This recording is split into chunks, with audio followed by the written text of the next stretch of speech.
Everyone.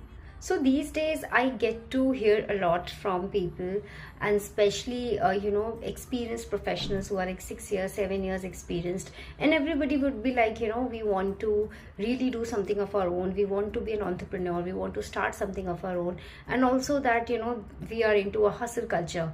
But I just tell them one thing which I would like to pass on to all the people who are thinking on the similar lines, is that business, startup, doing something of your own, self-employment is not that simple, because it's not always equivalent to the effort you're going to put in.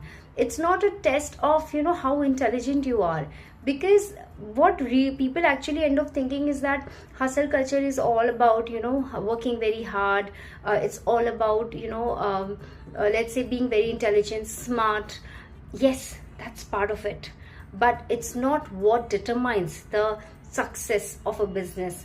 That really doesn't take care of the cash flow a business requires, because I believe, and what I have seen in more than 15 years of my experience, is that it depends on many external factors, especially the geography of the place where you're starting this business, the kind of networking you have when you start this business. It also depends on the system, because system determines the policies and the rules and regulations, and if you know what I'm trying to tell you. And there are a lot of other factors that will eventually determine if you would be successful at what you are doing.